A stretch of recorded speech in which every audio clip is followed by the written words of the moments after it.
Buenas noches. Ustedes espero hayan podido ayer asistir a las 3 horas de la primera parte del debate entre Juan Grabois y Javier Milei. Hoy estamos con la segunda parte. Ayer explicamos las diferencias entre la escuela vaticana de lo que podríamos ser la doctrina social de la Iglesia en términos económicos y la doctrina austríaca, la versión más darwiniana de una economía individualista. Y por qué elegimos a Milei en un sentido para representar la austríaca y a Grabois para representar la vaticana. Déjenme hoy como introducción a esta segunda parte de las últimas casi 6 horas de grabación que integra este documental, hacer un breve repaso de quiénes son en el fondo nuestros dos debatidores. Javier Milei nació en 1970, justo en el pico de la década que marcó la polarización de lo que hoy llamamos grieta en la Argentina. En los años 80, Milei estaba intrigado por el colapso de la tablita cambiaria de Martínez Dios y la hiperinflación, y con solo 11 años decidió estudiar economía, lo que años después realizó en la Universidad de Belgrano. Allí tuvo como mentor a Alberto Venegas Lynch, hijo, que es el padre del liberalismo argentino, a quien él mismo dedicó su tesis doctoral años después en la Universidad de Itela, y que continúa siendo su mentor hasta el día de hoy. Paralelamente, Juan Grabois es un poco más joven, nació en 1983, justo con la democracia, y eso evidentemente lo debe haber marcado para siempre. Es 13 años más joven que Milei, quien a esa edad era arquero en las divisiones inferiores de Chacarita. Grabois terminó el colegio secundario en el año 2000 y comenzó la universidad en medio de las tensiones de lo que era el 2001, que lo llevaron a participar de los conflictos en el año 2002 y terminar preso en medio de los disturbios. Ese mismo año, con solo 19 años, fundó el movimiento de los trabajadores excluidos. A continuación vamos con la última parte de este debate, en el que ustedes verán que se va poniendo progresivamente más caliente hacia el final, donde se torna verdaderamente personal. Espero que disfruten estas 2 horas de polémica, que comienzan así. Cuando yo planteo la planificación democrática para el desarrollo humano, no estoy hablando de una planificación total. Estoy hablando de la planificación sobre cuestiones elementales de la vida. Cuando yo tomo la metáfora de la herencia, no estoy planteando la injusticia del heredero, estoy planteando la injusticia del desheredado. La injusticia que ese pibe desheredado tiene que sufrir sin haber tenido ninguna responsabilidad, porque no tomó ninguna decisión. Cuando critico esta idea de que el que gasta va a gastar más o menos bien porque sabe lo que le costó ganarla, niego que eso sea el caso del 1% más rico. No les costó nada ganarla.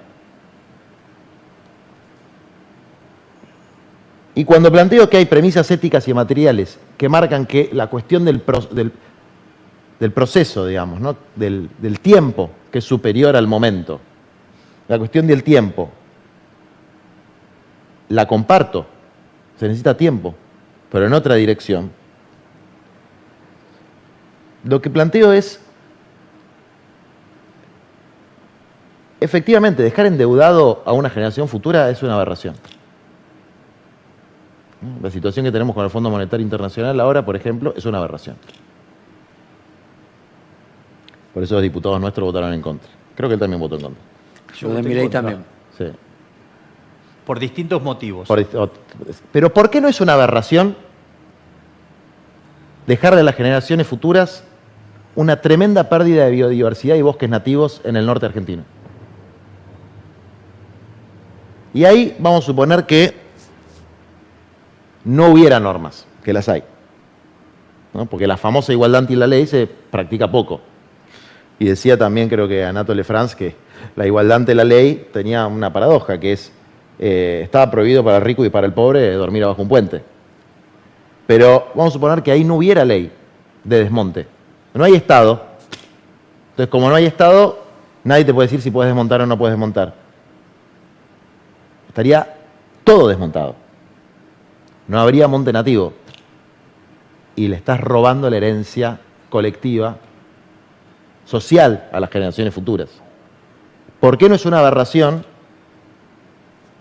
dejarle a las generaciones futuras un nivel de dióxido de carbono en el aire que no tiene absolutamente nada que ver con los ciclos de la naturaleza, que es producto de la acción no humana, por eso a mí el término antropoceno no me gusta, es producto de la acción de un grupo pequeño de seres humanos, que son los contaminadores. Eso también es una aberración, dejar endeudada una generación futura y dejar contaminada una generación futura. Ahora, no hay forma, si no existe una autoridad que no sea arbitraria, no hay forma de limitar los abusos del poder económico. ¿Cómo se limitan los abusos del poder político? Con un pueblo activo, consciente y movilizado. Esa es la única forma de evitar los abusos del poder político. No hay otra. Pero sin la existencia del poder político, es imposible evitar la violencia del poder económico. Por ejemplo, contaminar. Para dar un ejemplo absolutamente evidente, que no tiene que ver ni con la desigualdad ni con nada de eso. Tiene que ver con el daño directo que se le produce al prójimo. Por ejemplo, producir alimentos adictivos que te van matando sin que vos lo sepas, hasta que alguien lo descubre y lo puede difundir. Pues les propongo... Y para, entonces está la forma de difundir que son las redes sociales, por ejemplo. ¡Es mentira! Buenísima. Es mentira. Las redes sociales tienen control sobre el manejo de la información. Y esto lo acabamos de ver con el tema de la guerra. A mí no me resulta para nada simpático que haya una invasión en Ucrania. Y no digo... No voy a hacer un planteo moral sobre lo que decidieron, por ejemplo, los dueños de Facebook. Pero decidieron censurar la opinión de determinados medios de comunicación. Porque determinaron de manera totalmente arbitraria que son medios que desinforman. ¿Por qué lo determinaron? Por una definición geopolítica. No porque desinformen o no. Porque desinforman muchos. Entonces, no es cierto que eso permite extender la libertad de expresión de todos por igual. No, permite extender la opinión publicada de los que tienen la capacidad de manejar los algoritmos de esos sistemas, que también son planificados, como también es planificado el sistema de distribución de Walmart, etc. Una planificación, en el término que yo planteo, es en el marco de una economía mixta. El ejemplo nórdico es absolutamente válido. Comparto que hay que ver toda la película y no nada más el momento actual, pero el momento actual es un momento fuertemente redistributivo, con una gran intervención del Estado en la redistribución y con una planificación parcial, por ejemplo, en términos de desarrollo urbano. Porque si uno sigue los patrones del laissez-faire, de cómo se desarrollan las ciudades, de cómo se desarrolla la demografía del mundo, también vemos que son insustentables. También vemos que al no crearse grandes obras de infraestructura para crear nuevas ciudades de tamaño intermedio, etcétera, bueno, vamos a terminar viviendo como insectos, hasta los que tienen guita. No, ellos se van, pero no me refiero a los que tienen mucha, a los que tienen más o menos, digamos, y los que sí se esforzaron. Y voy a cerrar con esto. También comparto que la imposición arbitraria de tributos, de impuestos, es una aberración. Y comparto que las pymes y los ciudadanos en la Argentina tributan de una manera injusta. Y hablando del régimen laboral, que es absolutamente injusto que se le apliquen las mismas reglas a las grandes, a las corporaciones y una empresa pequeña y mediana. El tema del laburante no tiene por qué pagar eso. Entonces, efectivamente, los riesgos de litigiosidad tendrían que ser absorbidos y subsidiados por las empresas grandes. Entonces, el tipo que quiere contratar a alguien no tiene que estar muerto de miedo de que le hagan un juicio laboral. Tendría que haber una suerte de seguro de juicios laborales para esas pequeñas y medianas empresas. Tendría que haber otro tipo de beneficios. Y tendrían que pagar menos impuestos. Pero esos impuestos hay que cargárselo a las empresas que tienen niveles de ganancia que no están en relación con el beneficio que dan a la humanidad, sino con su capacidad de imposición de un montón de aspectos que no tienen nada que ver con la libertad de elección del consumidor. Voy ahora. Bien, el primer concepto erróneo es que no hay ley sin Estado, eso es falso. Es decir, de hecho, los propios seres humanos hasta por ejemplo, cuando hacen un contrato, crean su propia ley. Por lo tanto, digamos, o sea, y lo que necesitan es de un sistema de arbitraje. De hecho, eso funcionaba a la perfección en la época del Imperio Romano. El Imperio Romano, digamos, las personas del Imperio Romano comercializaban con un montón de otras personas de otros lugares que básicamente tenían sistemas de arbitraje. Es decir, entonces se ponían de acuerdo en las determinadas condiciones y, digamos, o sea, si había algún incumplimiento del contrato, se evaluaba y a partir de ahí se trataba de solucionar la situación. Entonces, digamos, de hecho hay un libro, digamos, que es uno de los tantos manuales que andan dando vuelta de la escuela austríaca, que es, digamos, que ley sin Estado. O sea, digo que eso, digamos, o sea, a veces el problema es que estamos tan condicionados por el mundo en el que vivimos que no nos permitimos pensar fuera de la caja. Esto es lo que a mí me pasa recurrentemente con este tipo de cuestiones. Es decir, estoy proponiendo pensar afuera de la caja. Es decir, cuando vos, previo a tener la política de cielos abiertos, era impensado que hubiera aerolíneas privadas. No, todas tienen que ser de bandera, todo tiene que estar regulado por el Estado.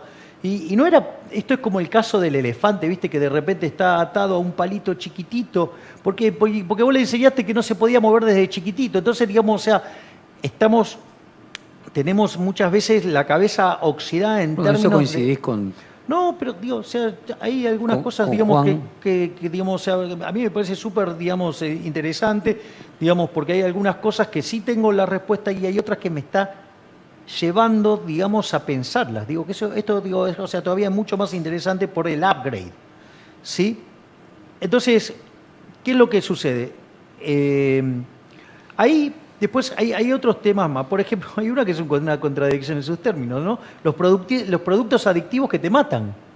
Digamos, o sea, yo de un producto adictivo, si te voy a matar, o sea, digamos, yo voy extrayendo contra mi propio negocio, lo estoy conspirando, o sea, digamos, no tiene sentido. Eso, digamos, no es sostenible, digamos, en una dinámica de mediano o largo plazo. Es decir, vos terminás dinamitando tu propio... Digo, porque ese es el problema, digamos, de cómo se ve el problema. Pero eso sucede, el cigarrillo evidentemente produjo ese efecto. Bueno, está bien, y también, digamos, o sea, las personas descubrieron, digamos, mediante distintas investigaciones se descubrió si que... los empresarios lo hacían independientemente... No, bueno, digo, está bien, pero ¿sabes cuál es el punto? Que si efectivamente terminan matando a todos sus consumidores, tienen un problema porque se quedaron sin mercado. O sea, en el fondo... se muere la empresa, pero en el mataron fondo, a la gente. ¿Sabes lo que pasa? Que en el fondo, digamos, lo que determina la lógica es la demanda, no, digamos, desde la oferta. Es un problema de, digamos, los clásicos miraban el problema desde ahí, digamos, el giro fundamental que hace, digamos, esto es cuando yo hablo, digamos, de la determinación de los precios. Los precios no vienen determinados por los costos. De hecho, si fuera así no habría quiebras. En realidad hablo del principio de imputación de Menger, es decir, son los precios los que determinan los costos, porque en función de lo que vos recibís es lo que podés pagar. Entonces el eje central está en la preferencia, en la escasez, en lo que hacen los individuos. No, para que faltan, no, quiero terminar algunas cosas que son muy importantes para mí. Otro tema más, el tema de la planificación democrática. Bueno, esto es verdaderamente interesante, porque una de las cosas que pasa, hay un libro fenomenal por el cual le dieron uno de los tantos argumentos por los cuales le dieron el premio Nobel a Kenneth Joseph Arrow, que en su momento fue el premio Nobel de Economía más joven de la historia con 51 años, en el año 1972, que se lo dieron con Higgs. Escribió un libro en el año 52 que se llama Elección Social y Valores Individuales. Y una de las cosas que demostró, que aun cuando todos los individuos fueran racionales, y bajo la condición de que no hay dictadura, el sistema democrático no conlleva a un resultado óptimo socialmente. Puede dar, pero puede dar que no. Es decir, con lo cual, la planificación democrática, la planificación no ha funcionado y, digamos, o sea, tengamos en cuenta que hay... Pero finalmente es éticamente más aceptable. No, a ver, vamos por esto. Lo que digo es, ojo, digamos, con la pontificación que hacemos de lo que puede dar el sistema, porque es muy probable que el sistema no pueda dar esa respuesta. Entonces, puede ser que para algunas cuestiones sirva para ordenar ciertas cuestiones. A ver, es como la propia existencia del Estado. El Estado, digo, yo lo veo como una cuestión tecnológica y en determinadas circunstancias de la historia puede existir, puede cumplir determinadas funciones y corrido el tiempo puede dejar de existir. Digamos que ese... Y lo otro, digamos, o sea, el tema de la injusticia y la cuestión ecológica. Si yo miro la historia de la humanidad, digamos, la gente de hoy vive muchísimo mejor que, digamos, la que vivía en el pasado. Por lo tanto, si los del pasado hubieran cuidado las cosas para, digamos, transferirle recursos a los que viven hoy tanto mejor, es absolutamente injusto, es una redistribución del ingreso y de la riqueza desde los que menos tienen hacia los que más tienen. Entonces, ¿por qué digamos, o sea, digamos, no es muy progresista sacarle a los que menos tienen para darle a los que tienen más? Sí, digo, parece bastante esotérico eso como argumento y la realidad es que cuando yo miro, por ejemplo, no sé, yo tuve la posibilidad en un momento de estar en Turquía, mirás el Bósforo y es impecable. Ahora vos hubieras ido hace 200 años atrás, era una porquería. Entonces, digamos, hay un montón de elementos que el mismo progreso tecnológico, digamos, va corrigiendo las situaciones. Pero ahí dónde está la clave. Y vuelvo de nuevo al problema de la cuestión del Club de Roma. Si hay algo que se olvidó el Club de Roma, si hay algo de lo que se olvidan los ecologistas, si hay algo en lo que le pifió Malthus, es que no incluyó el sistema de precios. Es decir, no comprendieron que el sistema de precios es la contracara de la acción humana. Si hay algo que es muy humano y es la mejor invención de toda la historia de la humanidad, que encima no lo inventó nadie, y mucho menos una oficina de planificación, es el sistema de precios, que permite la coordinación de miles y millones de seres humanos que cada uno, guiado por su propio interés, conduce al máximo bienestar general. Y cada vez que se mete a alguien que cree que algo está mal y toca las cosas, el resultado termina siendo mucho peor que el que teníamos antes. Y siempre deriva en sistemas totalitarios. No podés soñar con el dictador benevolente, porque después viene el hijo de puta y te caga. Él dice... ¿Puedo pedir que la tuya sea la última intervención y bueno, hacemos un break? Javier dice que el sistema de precios es una invención.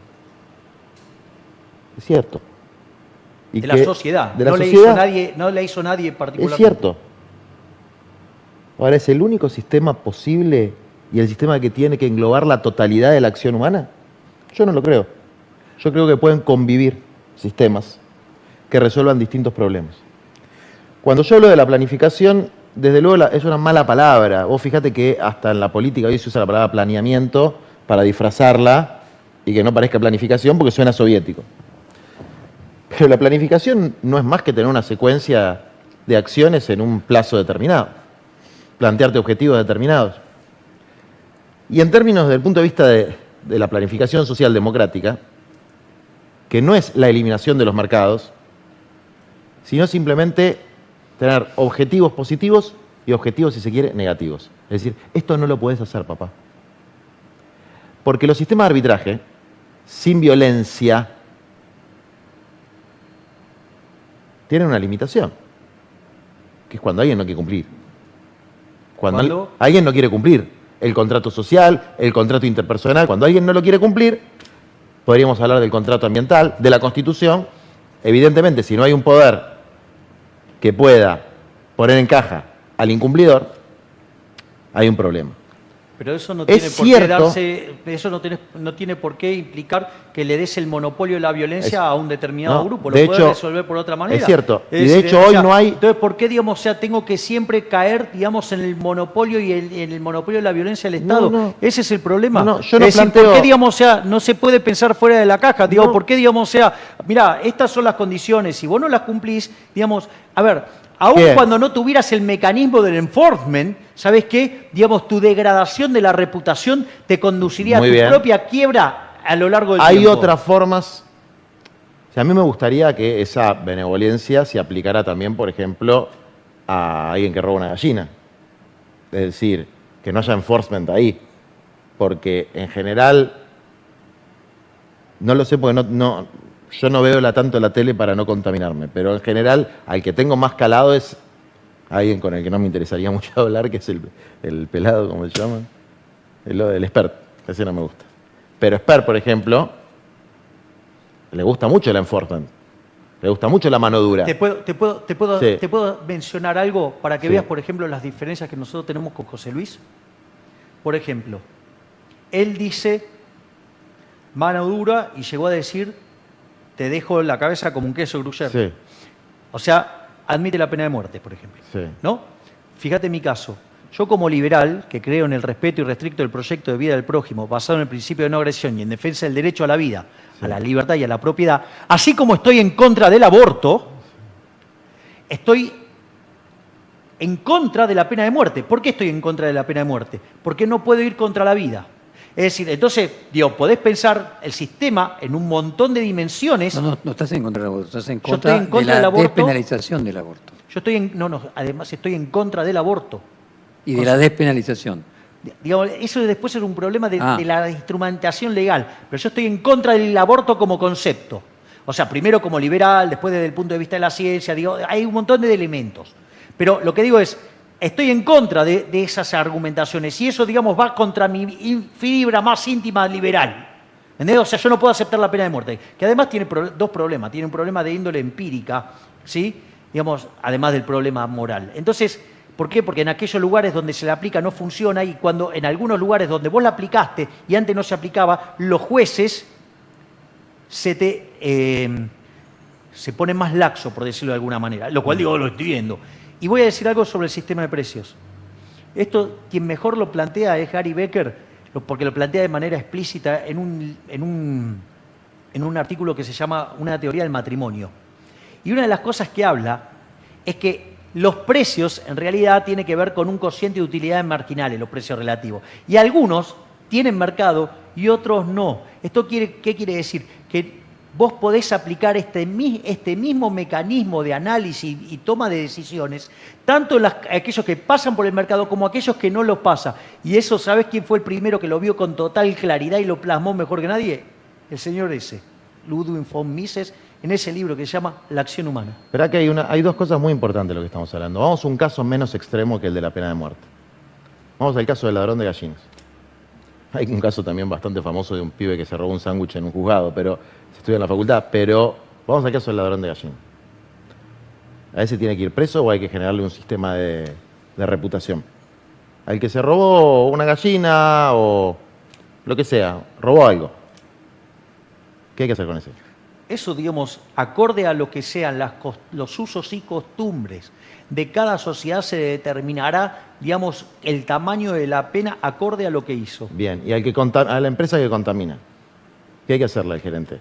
El problema es que si existe una empresa que contamina, es porque no están bien asignados los derechos de propiedad. Cuando vos mirás justamente los problemas de externalidades, por eso traje Bien, yo digo el lo tema mismo de que vos. Ronald Coase, ¿sabés qué dije?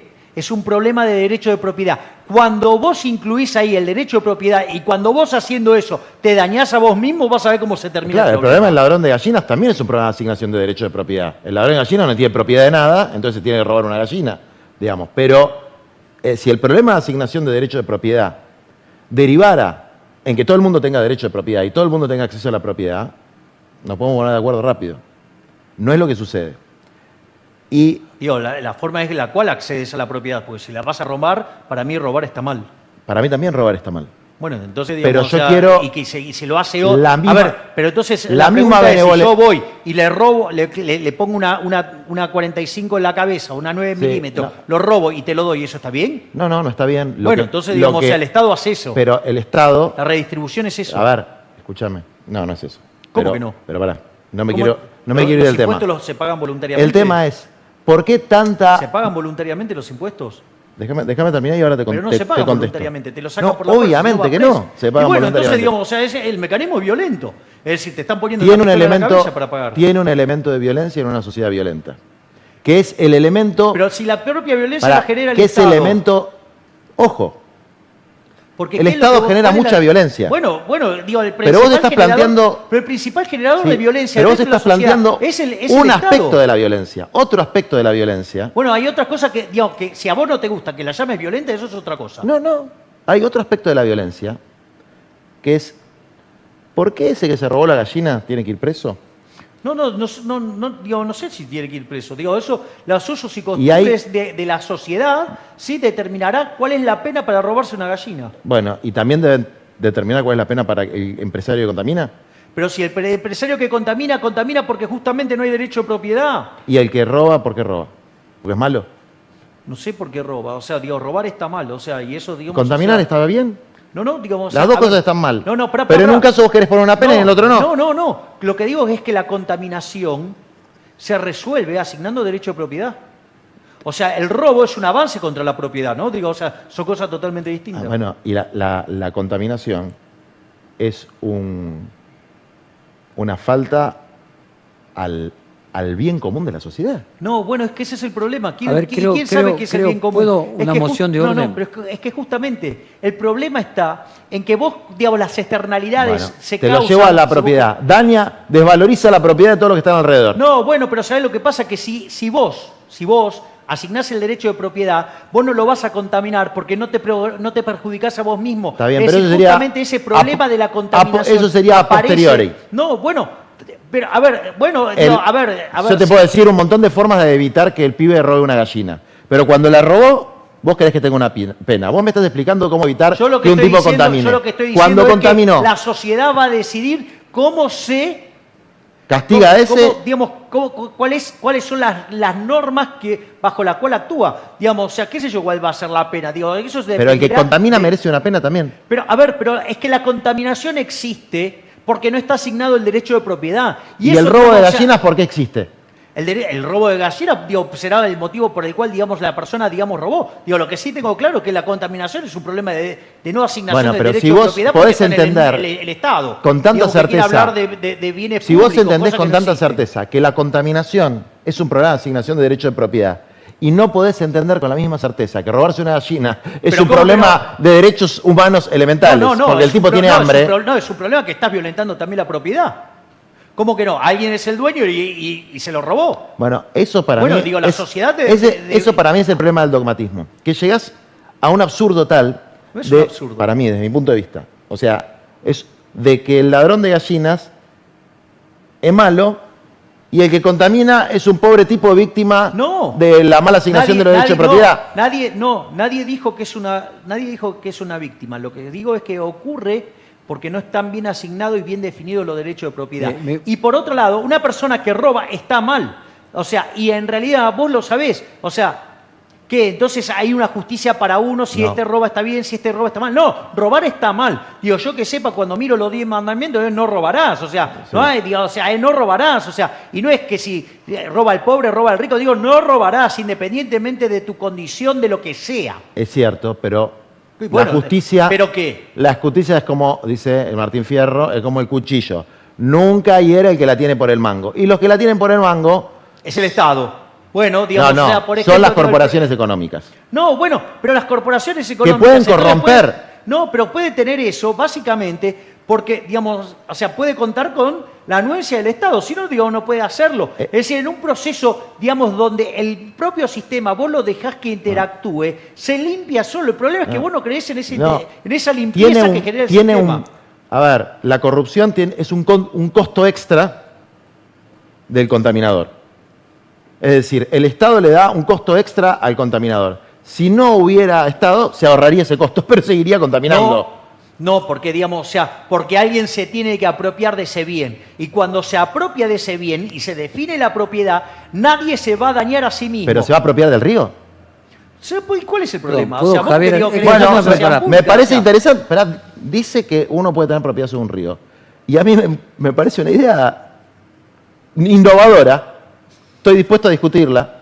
¿Por qué? Porque estoy de acuerdo con que lo que hay no funciona.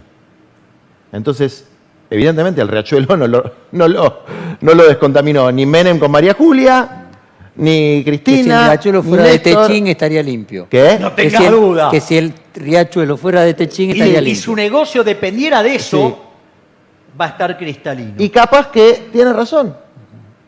O capaz que no. Pero estoy dispuesto a discutirlo. Lo que no puedo aceptar es como dogma de fe que el sistema de precios va a resolver los problemas de la humanidad. Quiero por lo menos hacer una pregunta, Dale. y se la quiero hacer a Javier. Javier. No es un dogma de fe, el problema es que, digamos, o sea, Pero Javier, vos yo, no crees yo en eso. tiendo a creer que O sea, si digamos, o el sea, está explorado. riachuelo fuera de Techín y que estuviera limpio, coincidiera con los intereses de Techín, porque tendría un beneficio teniéndolo limpio. Podría sacarle un beneficio. Si pudiera sacar, porque podría ser también que pudiera sacarle más beneficio si fuera dueño de toda la ribera contaminando. Pero sí pudiera, pero déjame hacer la pregunta. Coincido que si los intereses están alineados en una organización racional, como por ejemplo una pega empresa. Racional porque... No, quiero decir que hay componentes irracionales, que es a donde te quiero llevar. O sea, puede haber alguien que sea dueño de un campo y quiera dañarse a sí mismo y no le importe nada, lo que quiera producir para un daño, claro,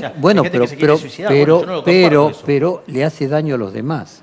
Entonces, ya quiero hacer mi pregunta. Entonces, la persona, porque sea dueño, no le da autoridad déjame terminar la pregunta, de poder destruir algo en su propia perjuicio, pero que perjudica también a los demás. Entonces, quiero preguntarte, ¿vos te vacunaste? A ver, ¿te vacunaste? Sí. ¿Te vacunaste? ¿Te parece que aquellos que no se vacunan están en su derecho?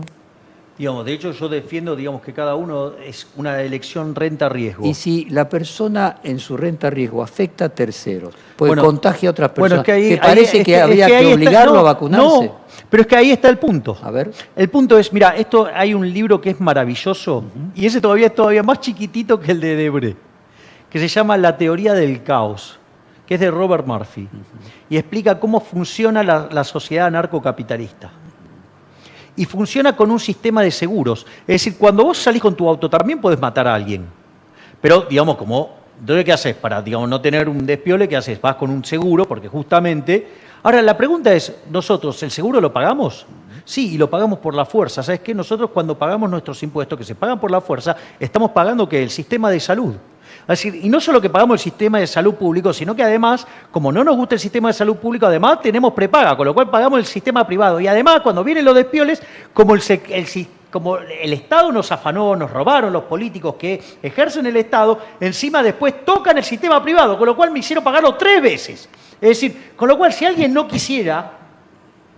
tendría todo su derecho, porque en el fondo, digamos, él pagó 3 veces el seguro. Así que digamos, o sea, que en ese punto es, de vuelta, ¿cómo se asigna? Digamos, se resuelve. Se resuelve con los derechos de propiedad y se resuelve con el sistema de seguro. Por otra parte, si yo, digamos, quiero hacer algo que me dañe, es un problema mío. Si yo me quiero pegar un tiro, es un problema mío. No, mientras no molestes a nadie más. Bueno, ahora, si vos quemás tu campo y producís un efecto de contaminación, aunque sea tuyo, no podés. ¿Sabés cuál es el problema? Cuando vos haces ese argumento, que estás dejando el sistema de precios fijo, cuando vos generes algún tipo de contaminación, ¿sí? Digamos, hay alguien, ¿sí? Eso va a empezar a generar arbitrajes. Es decir, cuando vos generás contaminación, ¿cuál es el problema? Ahí que vos, no sé, vas a ver algo y te mata. Entonces, ¿vos qué vas a hacer? Eso lo que va a hacer es modificar el sistema de precios y eso va a modificar tus acciones. Es decir... Vos te matás con el campo, vos te matás con él. Entonces, no vas a pagar ningún costo con el problema... No lo vas a resolver con el sistema de precios porque no va a tener... ¿Puedo decir algo en defensa de mi ley? No, pero cuando empiece a tocar sobre la propiedad de otro, ¿sabés lo que va a hacer? Se va a defender, se va a cuidar, ¿sí? Y cuando, digamos, el problema escale, ¿sabés lo que va a pasar? Se va a modificar el vector de precio relativo y la gente va a empezar a tomar medidas distintas. Es decir, eso es la parte que, digamos, o sea, atrás del sistema de precios están las personas tomando decisiones. El sistema de precios lo que refleja son las necesidades más urgentes de las personas. Es decir, digamos, o sea, la gente le da valor a las cosas. Todo lo resuelve el sistema de precios. El sistema de precios es un mecanismo ordenador. Y del matrimonio vos estabas planteando el tema del matrimonio. Justamente, lo maravilloso del artículo de Gary Becker. Bueno, Gary Becker, uno de los motivos por los cuales le dieron el Nobel de Economía es por la cantidad de campos que él desarrolló. Es decir, pero vayamos a aquello que no tiene mercado y tiene precio. Es que en realidad vos, para determinar las condiciones de eficiencia en una economía, tiene que ver con el cociente de utilidades marginales. Y para calcular el cociente de utilidades marginales y encontrar ese punto óptimo, bueno, digamos, podés necesitar precio o no necesitar precio. Una de las cosas que, por ejemplo, dice Gary Becker, bueno, mire, ustedes, digamos, en el matrimonio, digamos, ¿por qué la gente se casa? Entonces empieza a decir, bueno, en realidad, digamos, o sea, tengo este bien, tengo este bien, tengo este. Dice, pero en realidad... Hay un intercambio de bienes. Claro, exacto. Dice, pero todo esto también lo puedo conseguir en el mercado. La compañía, por Digo, ejemplo, por el la que puedo quiera. comprar, la compañía. Exacto, bueno, bien, exacto. Ahora, ¿cuál es el problema? El problema dice bueno, en ese momento, hay que pensarlo cuando se escribió el artículo. Dice, bueno, pero en realidad, digamos, lo que a mí me permite el matrimonio es reclamar mi pertenencia sobre mis hijos. Y digo, ahí no está, digo, ¿dónde está el precio? No, entonces, digo, hay cosas que operan como precio. ¿Me comprendés? Es decir, pero digamos, es un precio sombra. Es decir, es un precio que vos lo podés inferir. Y los precios sombra vos lo podés inferir, digamos, ahora, ¿dónde lo podés inferir? Solamente dentro de tu cabeza. Entonces, y eso después lo que da... Y cada uno es distinto y no es intercambiable, por lo tanto no hay mercado. No. El problema es que como justamente lo valoramos distinto, es ahí donde aparecen los intercambios y por eso es que cuando vos haces un intercambio se benefician las dos partes, porque siendo los intercambios voluntarios, puede ser que yo las cosas, a ver, si yo valoro más el vaso de agua que el libro de Mises, ponele, y veo lo que está pagando un vaso de agua y un libro de Mises, y lo que voy a hacer, voy a darle el libro de Mises, me voy a quedar con el agua. ¿Me entendés? Y del otro lado, digamos, o sea, justamente quiere lo contrario. Y por eso, digamos, o sea, justamente en esa diferencia es que se dan los intercambios y cuando los intercambios son libres, porque son voluntarios, entonces el resultado es, se benefician las dos partes. Aún, y esto es más interesante, esto le va a gustar a Juan, vos podrías equivocarte. Podrías elegir algo que después descubrís que no te gusta. Hay un libro de Israel Kirzler que a mí me fascina, que se llama Creatividad, Capitalismo y Justicia Distributiva, que justamente aborda la cuestión de por qué el sistema capitalista es justo. Y es muy interesante porque en un momento describe el proceso de mercado. Y el proceso de mercado no es que, o sea, como vos lo ves cuando estudiás economía en la facultad, que parece que tenés una línea que es la demanda, una línea que es la oferta, y es un puntito que se clavó ahí y aparece misteriosamente ahí. No, es un proceso de interacción. O sea, vos, entonces dice, bueno, van los tipos con pescado al mercado. Y un día, digamos, llevaron más que lo que la gente quiere. Entonces el precio cae, digamos, otro día corrigen y el precio sube. Y es un proceso de tanteo y en algún momento, ¿qué pasa? Y lo encuentra el equilibrio. Una de las cosas que dice, que también es muy maravillosa, dice, ojo que ese equilibrio es dinámico. Ese equilibrio va cambiando, porque quizá mañana, imagínate si tienen que depender de mí que soy alérgico. Digo, ¿cuánto se hace el precio? 0, no puedo comer, si no me mata. Entonces, ¿qué es lo que pasa? Y no me pueden obligar, porque si me obligan, ¿qué pasa? Mandan a la quiebra a su empresa. Entonces, deberían dedicarse a otra cosa, porque si no, no funciona. Entonces, ¿qué es lo que pasa? Ese equilibrio tampoco es una cosa dada, es algo que va mutando. Justamente el capítulo donde habla Mises de la economía de giro uniforme dice, mire, este es un ejercicio para pensar, pero la vida real no existe.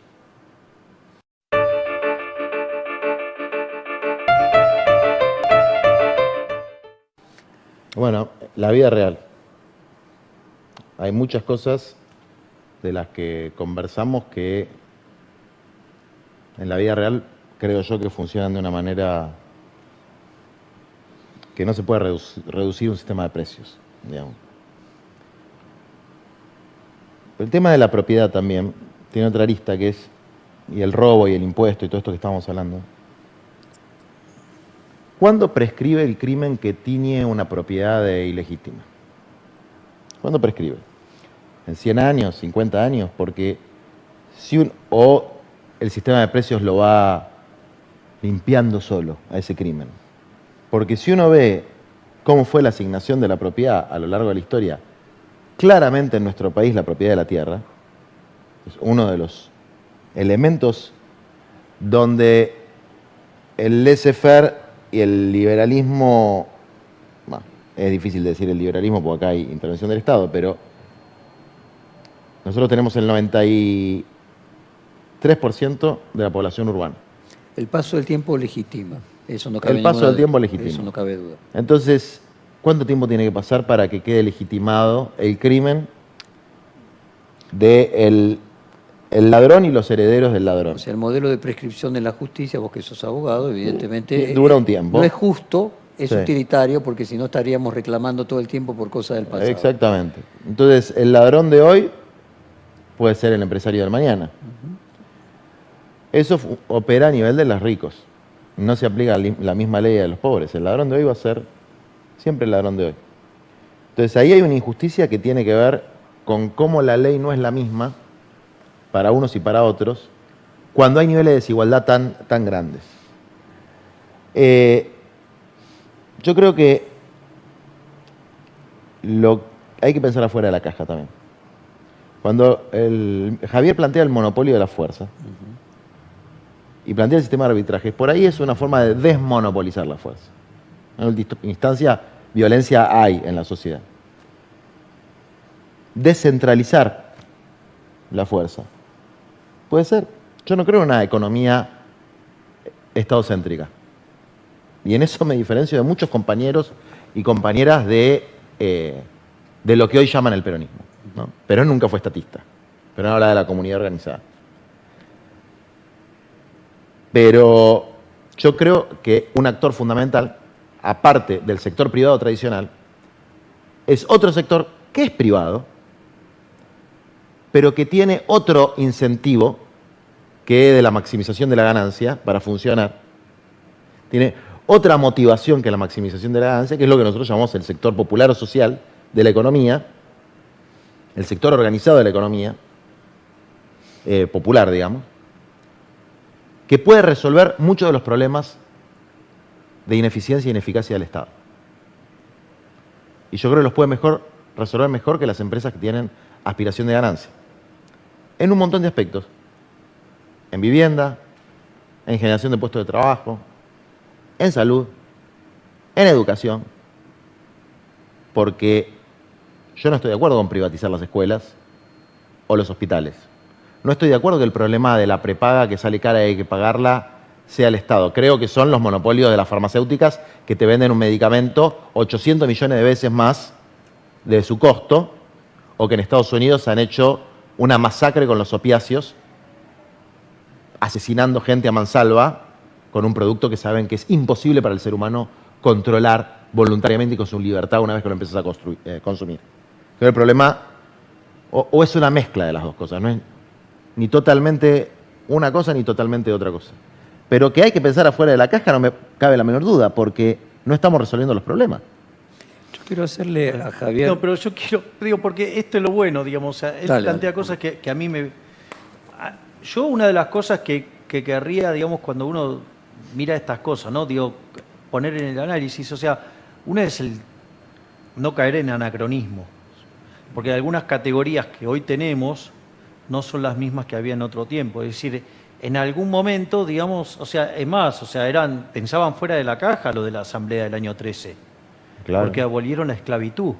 Y sin embargo, si yo lo hubiera mirado en todo el mundo, digamos, existía la esclavitud. Y mirá qué locos, o sea, estaban aboliendo la esclavitud. Entonces, digamos, me parece que tenemos que permitirnos esto de pensar fuera de la caja y que lo que no podemos hacer es anacronismo, ¿no? Digamos, juzgar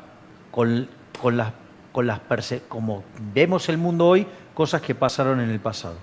Lo digo por el tema, del ladrón, del heredero, digamos, de cómo se apropiaron las cosas. Eso es interesante, digamos, porque es verdad, si hubo un robo, está mal. Ahora, el punto es, vos robaste, vos te quedaste con una propiedad y la manejás mal y vas a la quiebra. Es decir, el mercado te saca, digamos, el consumidor te bocha, te baja el martillo y te dejó afuera. Por lo tanto, lo que ustedes decían, digamos, que ustedes entienden más de los temas de derecho, pues digo, vos sos abogado directamente, digamos, vos, digamos... Pero perdóname, pero en la propiedad el mercado no te la saca. Si vos tenés 1000 hectáreas... Ah, no, y si vas a la quiebra... No, pero si yo robé y la manejo bien. Nadie puede ir a la quiebra. Bueno, pero a ver, ¿cuál es el punto? 1000 hectáreas, porque simplemente lo que harás es no le sacarás renta, pero no te... Y bueno, digamos, o sea, entonces encontrarás alguna forma de asignarla mejor, porque, digamos, o sea, tarde o temprano, lo que vos decís, el tiempo, como es la frase que dijiste, el tiempo... No, lo que vos planteás... Sobre un delito. La prescripción. Bueno, esto es interesante, porque el propio proceso de mercado te da ese tiempo, digo, que te va a limpiar, y si vos no asignás esos recursos de manera eficiente en la lógica del mercado, digo, vas a ir a la quiebra y lo vas a perder. No en el de la tierra, creo que en todo lo demás sí, porque es flujo. En el caso del stock de la tierra, no. Pero, a ver, ok, pero vos te quedás con la tierra. Salvo que vos le cobres impuestos. Pero Entonces, finalmente, en 100 años se lo consuma. Digamos, o sea, yo no soy Georgista. Henry George tampoco camina para mí. A ver, vamos por este tema. Vamos por este tema. Es decir, vos tenés la tierra, no genera nada. Si no genera nada, ok, en algún momento o la vendés o la recibirá otro o lo que fuera, y algún momento, digamos, las señales de precio le dirá, es mejor venderla, digamos, o lo que fuera. Por lo tanto, digo, tarde o temprano... Pero no hay manera de quebrar. Pero, ¿cómo que no? Sí que podés quebrar. Con la tierra. ¿Sabes qué? Digo, ok, pero vos te crees que no podés... Si vos tenés que tener la tierra y no haces nada...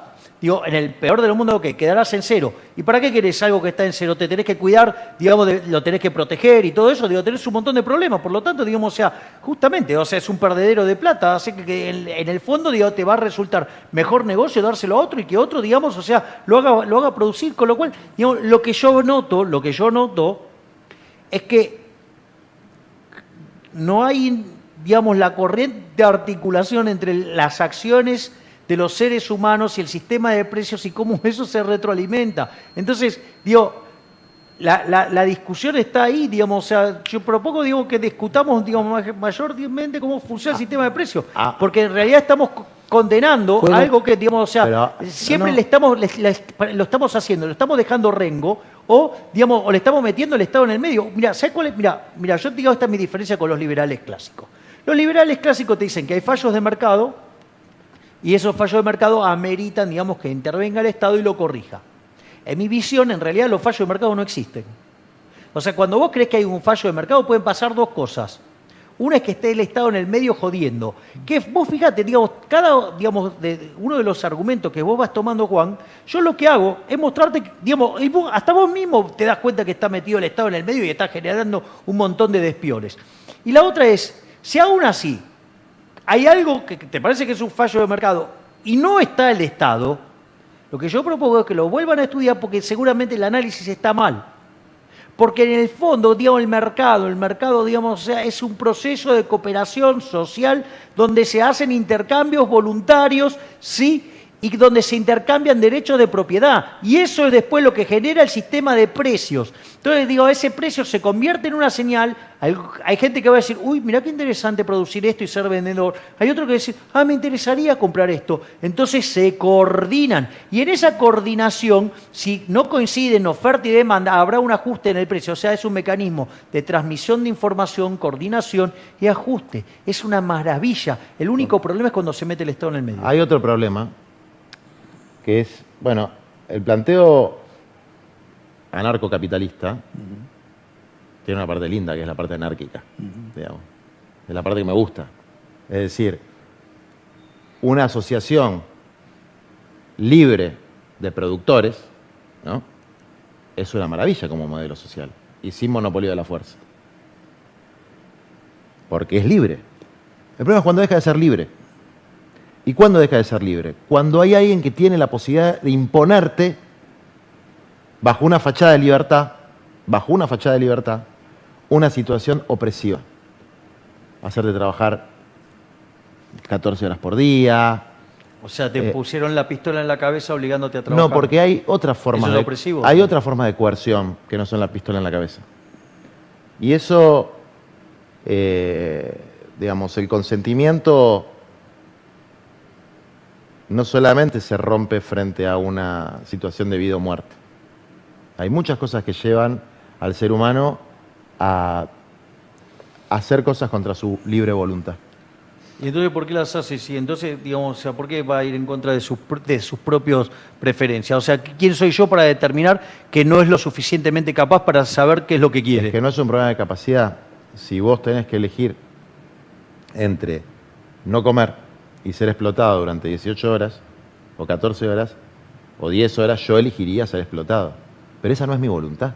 No, bueno, ¿cómo que no? Y podés elegir que Morirte si de querés hambre. morirte. Y claro, No, es que obvio. yo no me quiero morir No quiero ni la horca ni la guillotina, quiero la libertad. No, bueno, ¿sabes lo que pasa? Que a mí me gustaría que me paguen $1 millón por día, pero no lo hay una paga nadie, diferencia digo, o sideral. sea, y no me siento, Hay digo, una explotado. diferencia sideral entre el $1 millón y lo que estoy planteando yo. No, bueno, Que pero es se llaman- que, digamos, que se pero es llaman lo que vos derechos creés que, humanos. digamos, hay un nivel, digamos, que está bien y hay un nivel No, que no, que se digamos, o llaman sea, y derechos es humanos. absolutamente, digamos, Que- es absolutamente subjetivo, digamos, y es, Pero y Javier, que- y es Javier, querer vos imponer esa sinceramente, subjetiva a otro. Javier, vos sinceramente defendés el derecho a morirse de hambre. A Sinceramente. ver, cada uno puede hacer de su vida lo que Por se eso, le dé pero la vos gana. sinceramente decís, en esa situación, una A persona ver, si vos tenés la posibilidad de trabajar. no solamente lo Digo, hace trabajar Marx lo 18 eligió, horas, ¿no? Y lo eligió para sus hijos. Se prefirió no trabajar y que sus hijos se murieran de hambre. Pero, a ver, ¿y a vos eso- te parece una elección No. ética?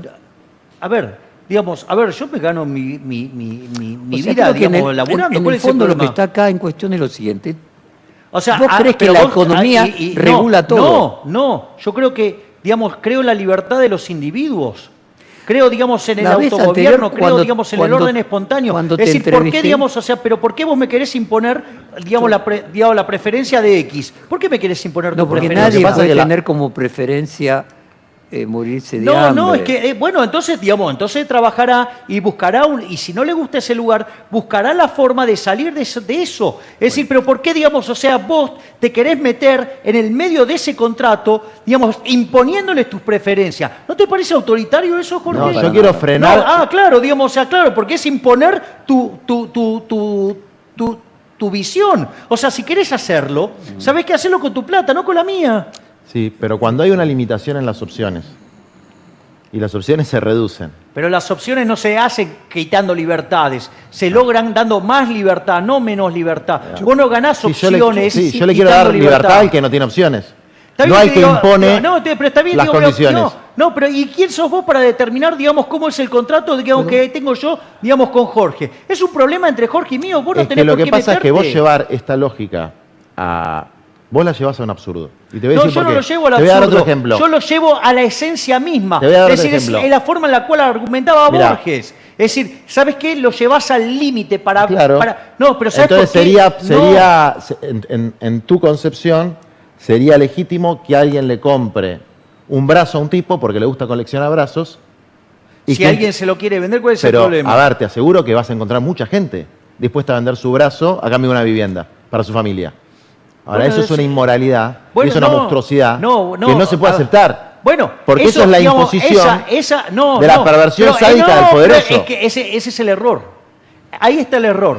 Ahí está el error. Porque vos decís que el tipo decida sobre su cuerpo, sobre su propio cuerpo, si quiere utilizarlo para financiar algo, para dárselo a los hijos. Y en el fondo, cuando vos tenés un Estado, ¿sí?, que te saca el 50%, es como que te hubiera cortado la mitad del cuerpo. Es muchísimo peor. Es decir, termina siendo infinitamente peor. Lo que pasa es que se hace con una pátina distinta, pero el resultado final es muchísimo peor, porque no te sacó la pierna, te sacó la pierna, te sacó el brazo, te sacó la mitad de los órganos. Es decir, que si, digamos, o sea, lo único que hizo fue ser eficiente en cómo robarte, ¿sí?, para que tenga una pátina distinta. Yo creo que yo me tendría que sentar ahí, en la escuela de Austria. Pues yo soy de la escuela de Austria del siglo XXI, que te sacan exactamente el 50% en impuestos. Tienen una carga tributaria del 50%. Un Y- robo de la mitad de tu Y ingreso. yo no creo que los austríacos estén peor que alguien al que le sacaron un brazo. Mirá, Eh, ¿sabes lo que pasa? Digo, hay varias cuestiones. La primera es que hay gente, digamos, que se acostumbra, digo, y esto está estudiado en la psicología, digamos, Sí. o sea, a vivir, digamos, en esa opresión. Por eso, digamos, o sea, todo este La esfuerzo rana en de- el agua caliente que se va calentando. Bueno. Todos somos ranas en el agua Bueno, caliente. exactamente. Y no solo eso, pero no solo eso, Jorge. Es decir, de hecho, están estos experimentos, digamos, psicológicos, donde, ¿en qué se basa, digamos, el Estado para hacerte esto? Se basa básicamente que vos tenés casos de personas que sufren un tremendo accidente y eso después se acostumbran a eso y salen para adelante y pueden ser felices. Y hay otros, digamos, o sea, que aún, digamos, teniendo todo, no lo pueden ser, digo, porque tienen estos problemas. Digo, esto se estudia mucho en los casos que se llama economía de la felicidad y todo este tipo de cosas. Ahora, ¿cuál es el punto? El punto es, ok, digamos, si a vos tuviste el accidente o, digamos, si vos lo elegís, vos también te podés equivocar, fantástico. Digo, eso no me quita, digamos, a decir que esté en contra del robo, que esté en contra de tratar desigualmente frente a la ley, digamos, y que no lo voy a aceptar. Es decir, y que no tengo por qué imponerle mi criterio de preferencias al resto de modo violento. Es decir, ¿por qué? Porque yo creo que los individuos pueden tomar sus decisiones por sí mismos mucho mejor que un tipo sentado en la poltrona que le decida qué tiene que hacer. Me parece, digo, por eso siempre pondero tanto el libro de Hayek, su último libro, La fatal arrogancia. ¿Quién soy yo para imponerle mis preferencias al resto? Digo, es una locura, es una barbaridad. Otro ejemplo, Javier, que me parece que es muy interesante, pues algo que nos pasó a nosotros hace poco, fue una de las veces que fui preso por defender la libertad de comercio. De los africanos. No, en este caso fue de una mujer migrante, una hermana latinoamericana, Beatriz, que murió. La señora vendía medias. Ni robaba gallinas, ni contaminaba. Vendía medias. En 11. Y había unos señores que eran los comerciantes de 11. Estaban tremendamente indignados porque la señora vendía medias y además ejercía su libertad de no pagar impuestos y no pagaba impuestos. Era un anarcocapitalista. Era un anarcocapitalista total. Desde luego, esos señores tenían más poder para influir sobre la policía y lograron que expulsen a los trabajadores de espacios públicos y en eso sucedió que por la violencia que ejercieron la mataron. Pero saquemos el tema de que la mataron. Si está este conflicto entre los comerciantes formales que están ahí y mis compañeros vendedores ambulantes, y vos tenés que decir si sacarlos o no sacarlos, ¿qué haces? Hay un artículo mío en defensa de los manteros y está, digamos, en una aparición mía en Intratables explicando que eso es resultado de la existencia del Estado. Porque vos mirá, digamos, cuando vos tenés el negocio te da determinadas prestaciones versus el que vive en la calle. Pero ¿qué es lo que pasa? Mirá a la locura que llegamos a estar con el Estado. Cuando vos tenés un mercado informal, ¿cuál es la característica del mercado informal? Dado que está violentando la ley, el mercado informal tiene un precio más alto que el mercado formal. Ahora, ¿qué es lo que pasa? Cuando vos, el Estado, tiene tanta injerencia y tiene tanta presencia, termina distorsionando el resultado a punto tal que es mejor negocio estar en el mercado informal que estar en el mercado formal. Porque en el fondo, digamos, estas personas, en lugar de llamar a la policía, ¿sí?, la cual pagan con sus impuestos, por lo tanto, de vuelta... Si ninguno de los dos pagara impuestos no habría manteros, porque no podría hacerle competencia al negocio. Y ahí podrían competir libremente. No lo denostarías como mantero. Es decir, sería un competidor más y que vos tendrías que ofrecer un producto de mejor calidad, con un mejor precio, para que vayan a tu negocio y no a ver al mantero. Y si a vos no te gusta, ¿sabés lo que podrían hacer entonces los negocios? Así como tomaban la calle los manteros, la podrían haber tomado ellos y vender con menos impuestos. Pero no, Dios, ¿qué prefirieron? Prefirieron utilizar el aparato represivo del Estado, llamado impuestos, que financia la policía, ¿para qué? Para sacar la competencia. Entonces vos hubieses decidido, si fueras el jefe de gobierno de la ciudad, no sacar a los manteros. Obviamente. Bueno, eso, ahí tenemos una alianza táctica. Muy bien. Ahora, si vos decís eso en un debate televisivo, ¿qué me importa? Te va a ir muy mal. No me importa. Me alegro. Pero a ver, sí. Vamos a ver, vos sabés la cantidad de a ver, sí. Si a mí yo fuera por un negocio, digamos, de lógica electoral, sí, digamos, ¿qué te hacen? Se ponen el pañuelito verde y soy celeste hasta las pelotas. Bueno, el celeste tiene votos también, pero nunca lo hice. No, está bien, te creo, pero... Mi defensa, sí, arranca cuando era todo verde. Sí, pero te digo una cosa. Mi ley defiende a los manteros. Es una cosa importante. Hay que transmitírselo a la sociedad, porque desde una lógica distinta a la mía, llega a una conclusión, por lo menos a efectos prácticos parecida, que el aparato represivo del Estado, interpretado él de una manera y mía de otra, sea el que resuelve con la violencia la situación de gente que se está ganando el mango laburando, es una enormidad. Y todos los daños que causa si vos a esa gente la dejás sin su ingreso que se gana honestamente. Sí.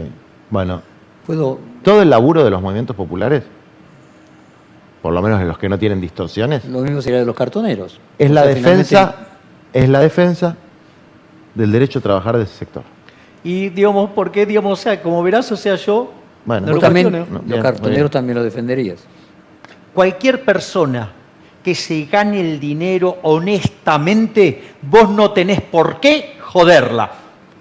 Bueno, déjame instalar un tema que desde hace rato quiero instalar, que tiene que ver con... Que nos vamos a, Nuestra a última- hacer una pausa. No, ya... No ahora nos deja pausa. Me resigné, porque ya tenemos que seguir sin parar. Que es el reportaje que yo te hice la vez anterior, yo te planteaba la diferencia entre la libertad positiva y la libertad negativa. Se dice de todos los libertarios, de todos los anarcocapitalistas, que defienden solo, o sea, o se oponen solo a aquellos ataques a la libertad negativa, es decir, que venga un poder y me impida hacer algo, pero que no se preocupan de la misma manera por la libertad positiva, que es crear posibilidad de libertad. Es decir, para ser libre, uno tiene que tener mínima, y para ejercer esa libertad, mínimamente cierta base, porque si estoy desprovisto de toda base, no puedo ejercer mi libertad. Si, por ejemplo, no tengo educación, no voy a poder tener determinadas libertades, porque no voy a tener la capacidad cognitiva para siquiera entender lo que es la libertad. ¿Es correcta la crítica a los libertarios respecto de que priorizan una libertad en detrimento de otra? El argumento ese es falso. Bueno, ¿O acaso cómo llegó a la humanidad hasta ahora? ¿O digo que lo determinó un planificador central, digamos, los conocimientos que tenemos hoy como sociedad? No, digamos, fue un proceso de aprendizaje. Es decir, digamos, quien... No, yo estoy hablando de Isaiah Berlin, o sea, vos me estás... No, yo digamos, o sea, lo que estoy haciendo es recitar Hayek puro. Es decir, es un proceso de descubrimiento y vos vas descubriendo y vas conociendo Pero y si vas no hubiera aprendiendo. educación pública, ¿habría libertad de esas personas, por ejemplo, que estarían Obvio. Analfabetas? ¿Serían Digo, libres? Pero alguien le buscaría la forma y, digamos, ¿Sería libre de resolvería. ser analfabeto? Pero vos, ¿por qué? A ver, pero vos te crees que, digamos, dado el conocimiento que vos tenés hoy, si lo comparás con alguien que vivía, no sé, en el siglo XVIII, en el siglo XV o en el siglo X, son analfabetos, digamos. ¿No crees en que hay nuestra libertad lógica. de ¿Y esa- cómo llegamos ahora? ¿Cómo llegamos? ¿Cómo que no? Como todo un proceso de descubrimiento, un No. proceso social, digamos, donde la gente fue aprendiendo. Pero la Es educación, desde la Edad Media, desde la fundación de la Universidad de Padua, si querés, hasta hoy, fue producto de impuestos y tributos. En nuestro país, y un podría liberal funcionar- llamado Sarmiento... Y podría funcionar de otra manera también. Sí, ya lo habíamos hablado, pero podría funcionar de otra manera, pero funcionando así, Sarmiento, que era un liberal, que era un sistema educativo extraordinario en la Argentina. Está bien, digamos, era otro momento histórico. De vuelta. Sí, pero no lo podría haber creado sin impuestos. A ver, pero de vuelta, vos fíjate una de las cosas que yo dije. El Estado, mi interpretación del Estado es una interpretación tecnológica. Puede ser que en algunos momentos, ¿sí?, de la historia, era la forma más eficiente que encontró el individuo para resolver los problemas.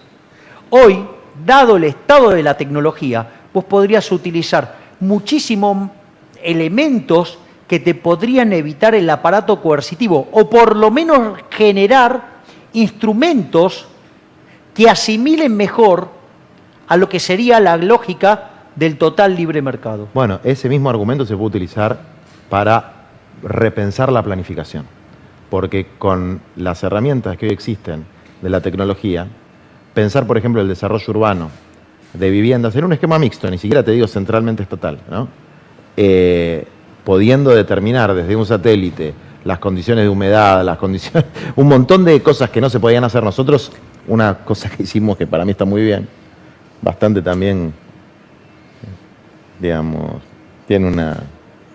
A ver, en la Argentina hay 4.500 asentamientos, villas, asentamientos informales. Son lugares que, si uno lo ve desde la óptica del derecho a la propiedad en términos absolutos, fueron robados, porque la gente los tomó. Eran propiedad privada y la gente los tomó. Prescribió el delito, pasaron muchos años, prescribió el delito, ya está. ¿Qué va a hacer?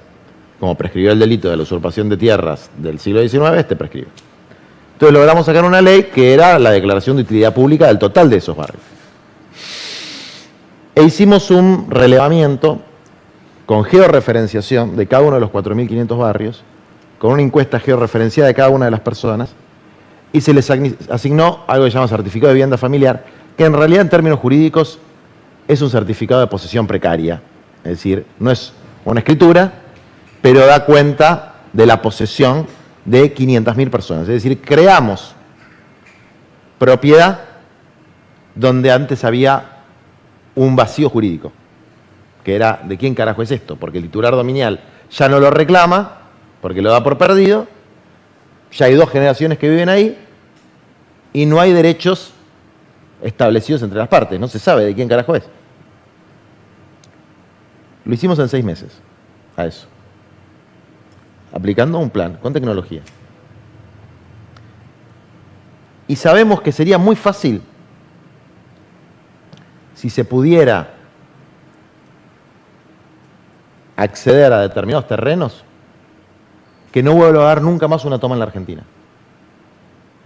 Sería muy fácil. ¿Con qué barrera nos encontramos? Con que los propietarios de esos terrenos, porque es mentira que hay terrenos públicos vacantes, están en muy malos lugares, los propietarios de esos terrenos no los quieren vender y no los usan. Y no los usan por una razón, porque están esperando a que el precio crezca de esos terrenos, porque llegan los servicios públicos y puedan lotearlos. ¿Por qué vamos a condenar a toda esa gente a no poder acceder a una vivienda cuando perfectamente, con 15.000 hectáreas de tierra correctamente loteadas, resolveríamos el problema de todo el déficit habitacional de la Argentina? ¿Y por qué no puede haber una forma de hacerlo de manera planificada? Porque estamos viendo que el régimen de precios no está funcionando para resolver ese problema. O está el Estado metido en el medio.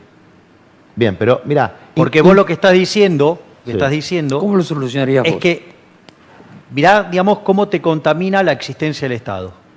Porque vos lo que estás diciendo es, son los dueños de esa propiedad, no las quieren vender y tienen todo el derecho, digamos, o sea, son los dueños y si no la quieren vender, está en su total derecho de hacerlo. Y vos decís, lo que pasa es que lo que están haciendo es especular, ¿sí?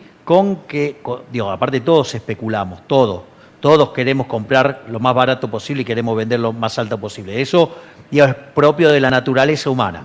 O sea, con lo cual, digamos, la especulación, digamos, o sea, gracias a la especulación estamos vivos. Pero Pero vos fíjate, vos lo que decís, le va a llegar los servicios públicos y eso le va a generar que esa propiedad valga mucho más. Ahora, digamos, los servicios públicos, o sea, el Estado haciéndote llegar eso por la fuerza, es decir, financiado con la plata de otro. O sea, te das cuenta que pero, la hermano, distorsión... si no, no tendrías cloacas vos en tu casa. ¿Qué?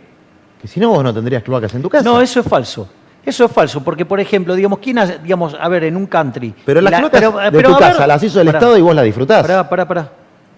No, el country hace las cloacas internas, pero el caño que salga al mar no lo hace el country. Bueno, digamos, o sea, el country, por ejemplo, hace sus propios caminos.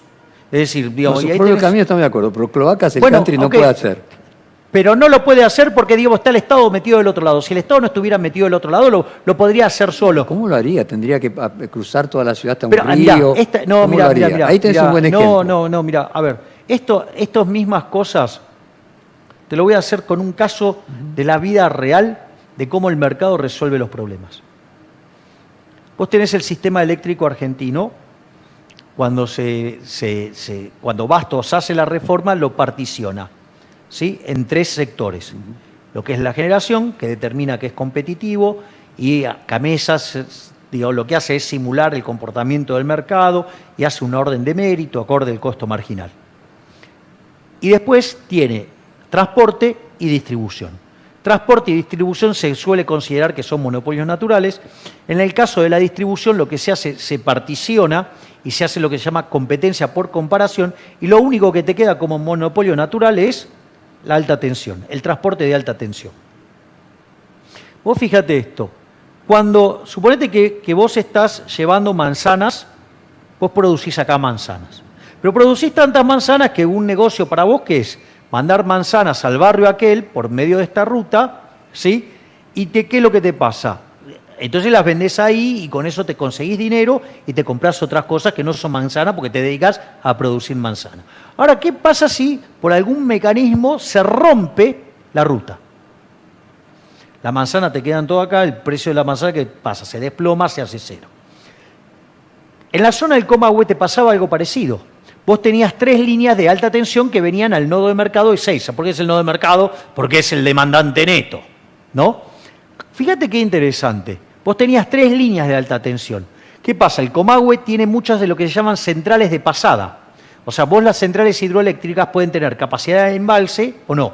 Si vos tenés capacidad de embalse, entregás el agua cuando se te da la gana o cuando se te saturó la capacidad. ¿Qué es lo que pasa con las centrales de pasada? No la podés embalsar. No podés pricear el agua. ¿Cuál es el precio sobre el agua? 0, porque no podés guardar. Es decir, pasa, y si no lo agarraste ahora, no lo agarrás más. ¿Qué era lo que pasaba? Cuando se saturaban las 3 líneas, la cantidad de energía que se generaba era tanta que el precio local se hacía ¿cuánto? 0. Y eso les costaba una cantidad de guita enorme a las generadoras del área. ¿Quiénes hicieron entonces la 4ª línea, que supuestamente un monopolio natural que nunca iba a poder resolver el sistema privado? Lo resolvió el sistema privado, le hizo ¿qué? La 4ª línea. ¿Por qué? Porque era tanta la que perdía. Entonces lo que digo es, el sistema de precios es mucho más fuerte de lo que uno cree. Es decir, todo, digamos, o sea, hubo toda una tradición desde inicio del siglo XX con todos mecanismos de regulación, ¿sí? Que lo que hicieron fue asfixiar y no dejar funcionar el sistema de precios. Y después vino toda una nueva oleada de cómo reinterpretar el análisis económico y reinterpretar el rol del sistema de los precios, que nos está permitiendo tener una cantidad muchísimo más grande de bienes y servicios de mejor calidad, con mejor precio, y que lo que hizo fue fomentar la competencia, pero no en el sentido neoclásico, sino en el sentido de Hayek, que es en el mismo sentido de Adam Smith, que tiene que ver con entrada y salida.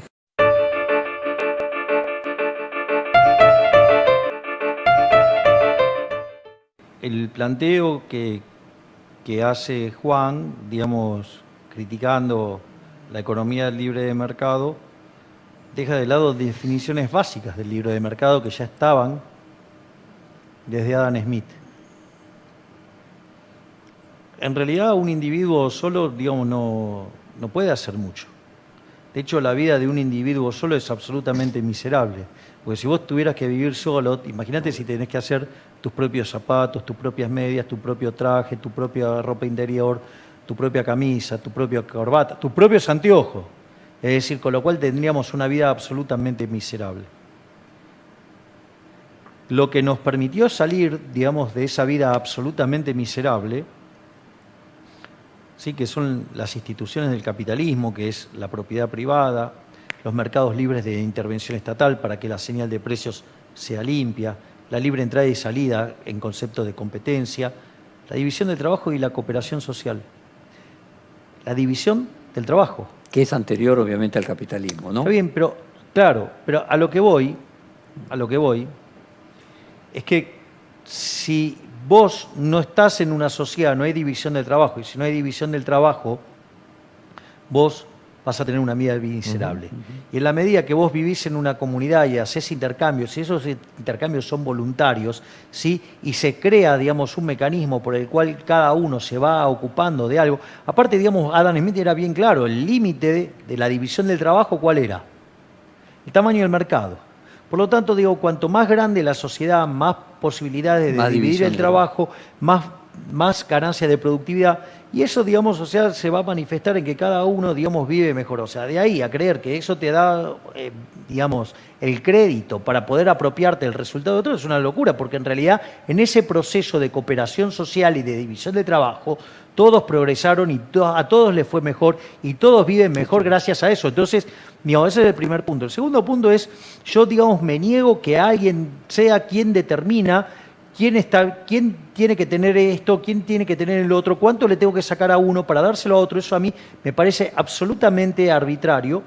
Además, o sea, además es imposible contar con toda la información para hacer eso, se genera un daño enorme y ese daño genera daños directos y daños indirectos y por lo tanto nada de lo que se hace en ese sentido va a salir bien, o sea, va a salir mal y cuanto más quiera utilizar ese mecanismo como los resultados de esas acciones, que es lo que se llama, lo que Friedman llamaba, sí, bueno, supongamos que existen los fallos de mercado, él como neoclásico, digamos, aceptaba los fallos de mercado. Dice, lo que pasa es que en general las soluciones que propone el Estado, digamos, o sea, o el gobierno, son mucho peores. Entonces, digamos, aparecen los fallos del gobierno. Eso hay toda una parte de la literatura que se dedicó a todo esto a partir de Buchanan, que tiene que ver con todo lo que es la parte de political economy, que tiene que ver con todos estos problemas de la corrección, digamos, o sea, de los supuestos fallos de mercado a cargo del Estado y el resultado termina siendo mucho peor. De hecho, yo tengo un artículo de eso que se llama Mejor solo que mal acompañado y explico que, digamos, cuando vos metés al Estado a tratar de corregir estos supuestos fallos de mercado, el resultado termina siendo peor. Pero, digamos, al margen primero, digo, los austríacos te dirían porque no pueden manejar toda esa información. Segundo, porque, digamos, toda la parte de política de economía metió que, digamos, hay un problema de incentivo y los tipos te pueden afanar porque tienen el monopolio de la violencia. Por eso, digamos, cualquier solución que implica la intervención violenta del Estado, digamos, estoy en contra. Obviamente, digamos, que dentro, digamos, de esas cosas, de hecho, el proceso, digamos, de mercado y que se genera la producción, no se puede escindir de lo que es la distribución del ingreso. La distribución del ingreso es parte, digamos, misma del sistema productivo y que cuando vos te metés con la distribución del ingreso, vos terminás afectando el sistema de incentivos y en realidad, digamos, o sea, no había tal cosa como una torta y como eso es un proceso de descubrimiento dinámico, cuando vos te empezás a tocar eso, generás malos incentivos y se destruye. Y esto, digo, o sea, no es ni dogma ni es solamente teoría, digamos, es la evidencia empírica de lo que ha pasado a lo largo de la historia. Y obviamente que, digo, en medio de esa misma lógica, y porque mencioné recién, digamos, el libro de Alberto Venegas Lynch con Gustavo Peregnik, digo, que es El regreso a la barbarie. El regreso a la barbarie justamente es la justicia social. La justicia social es injusta porque implica tratar desigualmente frente a la ley y a la gente y está precedido de un acto violento que es el robo. O sea, no es una, digamos, o sea, si yo digamos, o sea, no me gusta mi situación y me voy de caño, ¿sí? No me hace mejor, digamos, por repartir el botín. O sea, y si el sistema democrático, digamos, se va a basar en que, bueno, nos vamos a repartir el botín, bueno, también eso está mal, sí, y en realidad, no, digamos, robar va a seguir estando mal. Entonces, por eso a mí hay un libro, de los libros de Hayek que a mí me gusta mucho, que tiene que ver, que es el de los fundamentos de la libertad. Es muy interesante, son 3 libros, ese libro. Digamos, en una época se escribía libro 1, así, por ejemplo, la investigación sobre la naturaleza y la causa de riqueza de las naciones de Adam Smith, son 5 libros, bueno, este tiene 3 libros. Cuando uno lee el Hayek del libro 1 y el libro 2, o sea, casi que siente que está frente a un anarcocapitalista.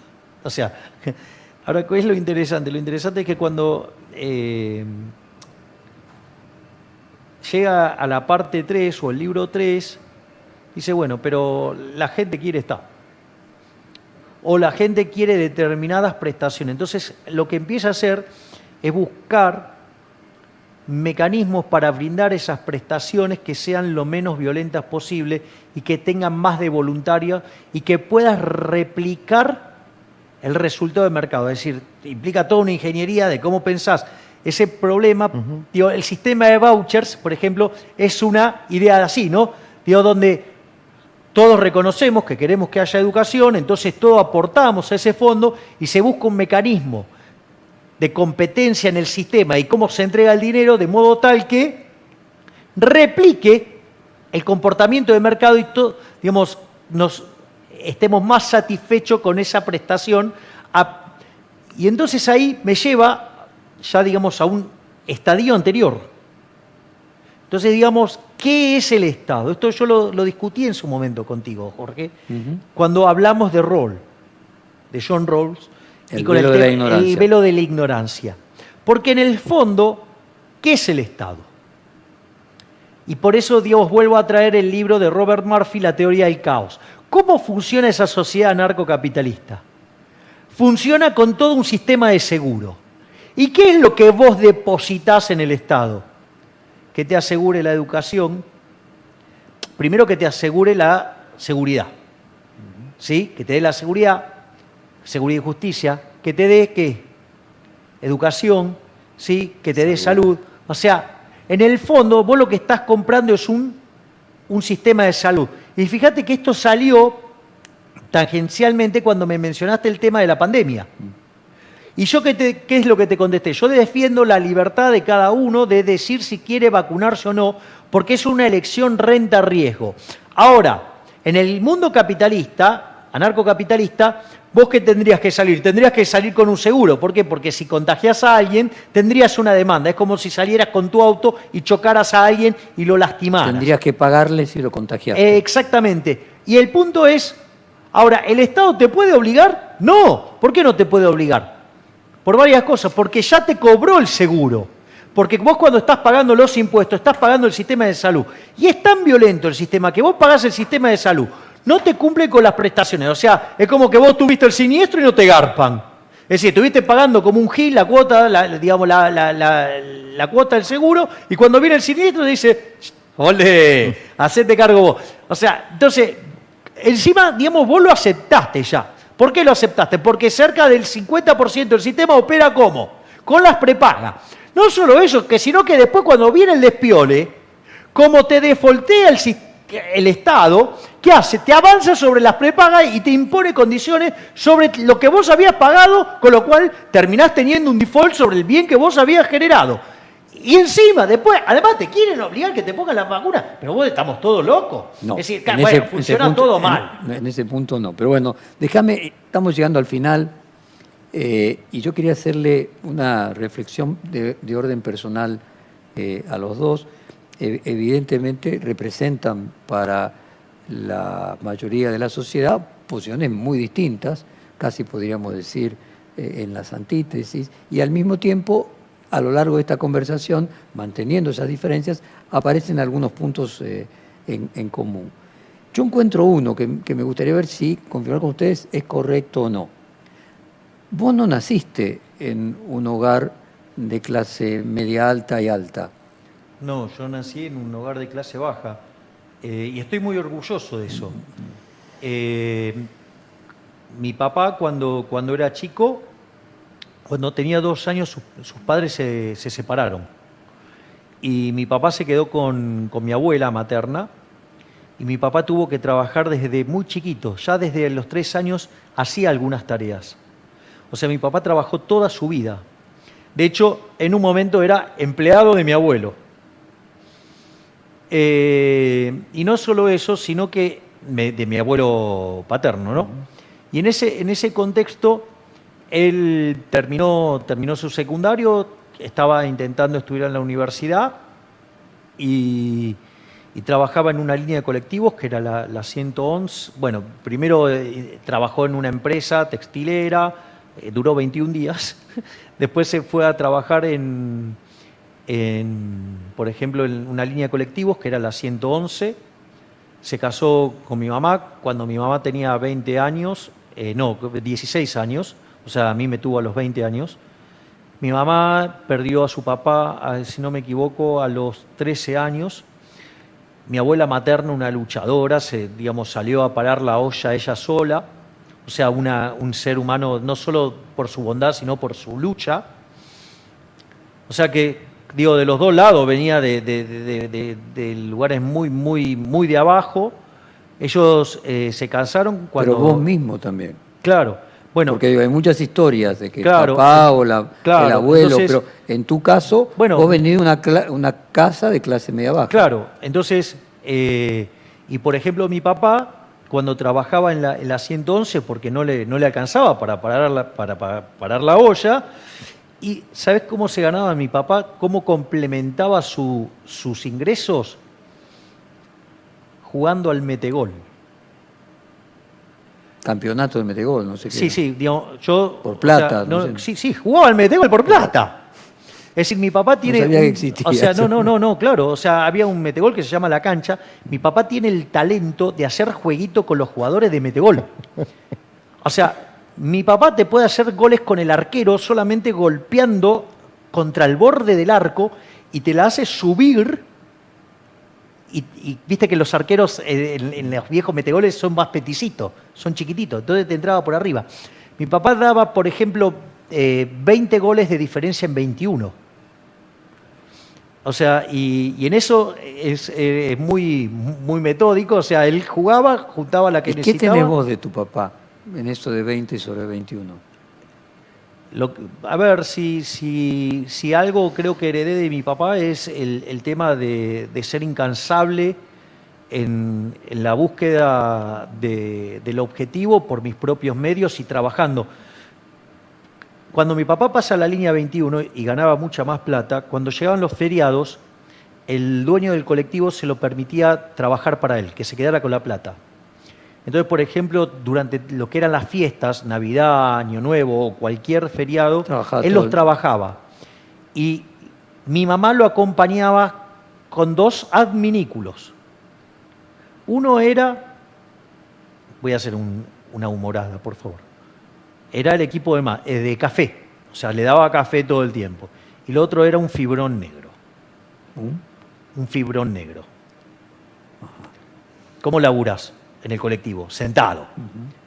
Bueno, tanto tiempo sentado. Entiendo. Ahora, yo quería plantear lo siguiente. O sea, esa es la cultura que yo sé.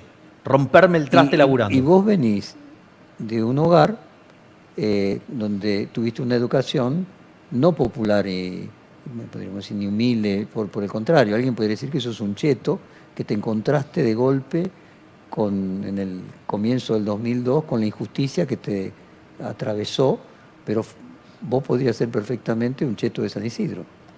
Sí. Muy bien. ¿Y vos podrías ser un cheto de San Isidro? No, o sea, en mi casa había una formación política, cultural, obviamente, política, sí. Pero a mí me tocó encontrar la miseria del 2001, 2002, desde una posición de privilegio económico. Exacto. Que me parecía el sumum de la injusticia. Porque yo vivía en un piso 14, piso entero, enfrente del Botánico, y otro que se llamaba José y tenía 18 años, estaba juntando Y vos cartones. fuiste a vivir en un lugar hoy muy inferior que el que vivías cuando eras ese adolescente de un piso 14 enfrente al Botánico. Sí, me encanta igual. No, pero... todo bien. Sí. Pero lo que quiero plantear es, hay en ambos casos un cruce social. O sea, cada uno tuvo una epifanía que lo llevó a una posición del mundo distinta a la clase social que pertenecía.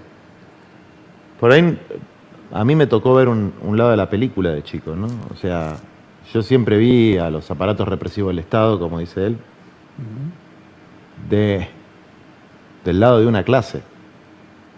Siempre los vi reprimiendo pobres, siempre los vi metiendo cana a cartoneros, desalojando gente sin techo. Y lo vi desde una posición de la clase opuesta, digamos, de los que siempre se beneficiaban de que el policía le decía buen día, buenas tardes, le mostraba su cara, el aparato represivo del Estado le mostraba su cara más linda, digamos, ¿no? Que era la sensación de seguridad que te da vivir fuera de los márgenes de la barbarie. Y me parece que también por una cuestión de deber ser, ¿no? El mandato el samaritano individual y colectivo, que es que tiene la obligación, el mandamiento de agarrar al caído, es una deuda con la que nacemos. Eso te lo estoy diciendo no desde lo político, desde lo espiritual. Es una deuda con la que nacemos. O sea que los dos... Yo puedo hacer una reflexión. Porque en realidad yo decidí ser economista a los 11 años, con la crisis de la tablita cambiaria. Ahora, los motivos por los cuales yo elegí ser economista, por los motivos incorrectos, y me apasioné por la economía por los motivos correctos en el año 1989, en la hiperinflación del Alfonsín. Es decir, yo en realidad, digamos, cuando era chiquito quería tener cosas, y para tener esas cosas necesitaba plata, y entonces dije, qué mejor, digamos, que ser economista para entender cómo se gana plata. Entonces, digamos, con ese concepto Que mucha gente tiene, o estudia No, bueno, administración. está bien, pero pero yo estoy diciendo, eso fue lo que me hizo elegir la economía, pero eso no fue lo que me hizo apasionar. Casi que te diría que a la luz, o sea, si yo, digamos, o sea, quisiera hacer un montón de plata, digo, bueno, primero no me meto en política, segundo no me meto en los temas que me meto, y me dedicaría a hacer cosas de finanzas que me, Pagan mucho más. digo, me pagan muchísimo más cuando hago esas cosas. Pero al margen de eso, ¿qué es lo que quiero mencionar? De la hiperinflación estabas hablando. Sí, o sea, que la crisis de la tablita me llevó a elegir ser economista, pero el motivo por el cual me apasioné fue por la hiperinflación. Y fíjate esto, porque la hiperinflación como evento es un evento muy traumático. O sea, yo estaba en primer año de la facultad, estudiaba, y veía que cuando los precios subían, la cantidad demandada bajaba, y entonces sucede que pasaban las chicas remarcando precios, que después ahí es cuando se pone el código de barras, y la gente se tiraba arriba de las mercaderías. Dije, o soy un tonto, o lo que estoy leyendo está mal.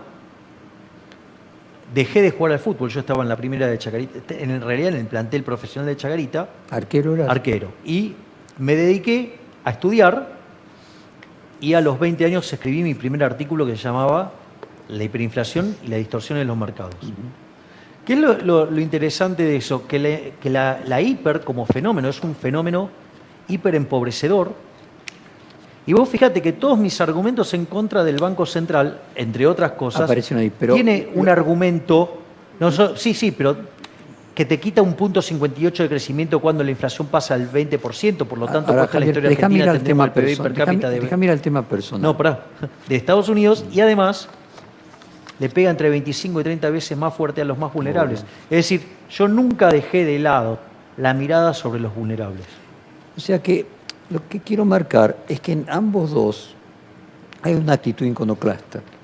O sea, ambos dos se rebelaron a lo dado.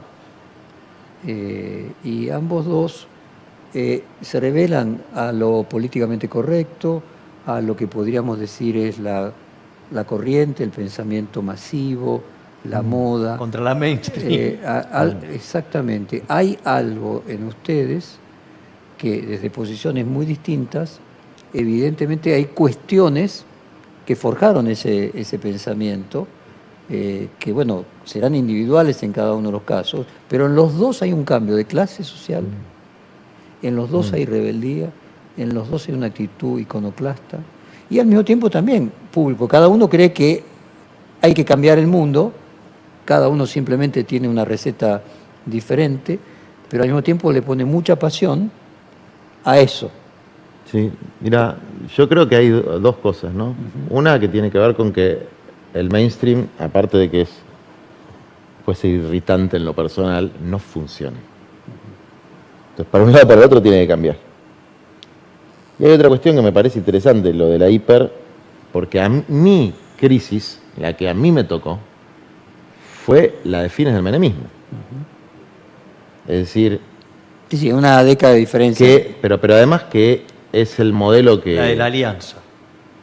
La de la alianza, pero mirá, a fines de los 90 ya habían surgido los primeros movimientos piqueteros, en Mosconi, en Cutralcó.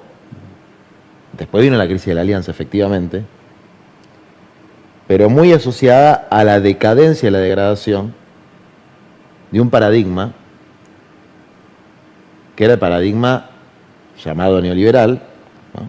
Vulgarmente llamado neoliberal, que durante el gobierno de Menem tuvo como característica, más allá de que terminó con más pobres, menos, más allá de la estadística, entrar a discutir, pero tuvo una característica muy particular, que es el enriquecimiento desfachatado de la política y la corrupción.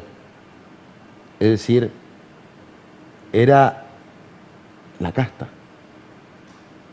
pero desfachatada. Después viene una cosa más hipócrita, ¿no? Más disimulada. O sea, la crisis que a mí me pegó fue la crisis de un paradigma donde el discurso hegemónico era más parecido al discurso de Milei. Es decir, era un entorno market friendly, ¿no? pro multinacional. Convertibilidad o algo parecido a la convertibilidad. Creo que la convertibilidad duró hasta Duhalde. Sí, casi sin Banco Central, para decirlo de alguna manera. Porque Convertibilidad. Con la convertibilidad no podía ser. Bueno, ese es, en mi experiencia existencial, más allá de la elaboración intelectual que uno puede hacer, lo que creó la catástrofe fue eso. Por ahí en la experiencia de él fue otra cosa, digamos. Eso también te lleva Pero a generar un razonamiento y lo influye. Pero quería cerrar estas muchas horas de grabación encontrando ese punto en común, reconociéndoles la pasión por tratar de mejorar al mundo. Y la verdad no lograste que nos peleáramos. No, exactamente. Así Ni que, lo bueno, intentó. ni lo intenté. Muchas gracias a los dos. Gracias. Bueno, llegamos al final, casi 6 horas de una polémica entre Javier Milei y Juan Grabois. Espero que hayan disfrutado, que se hayan enriquecido. Espero esencialmente que ellos hayan disfrutado y enriquecido, porque siempre aparece aquella idea de que en una discusión gana el que pierde, porque se lleva la razón del que gana. Espero que ambos, que ganaron y perdieron a lo largo de estas 6 horas de debate en algunos puntos, hayan podido incorporar la razón del otro. Muchas gracias por acompañarnos. Tengan muy buenas noches.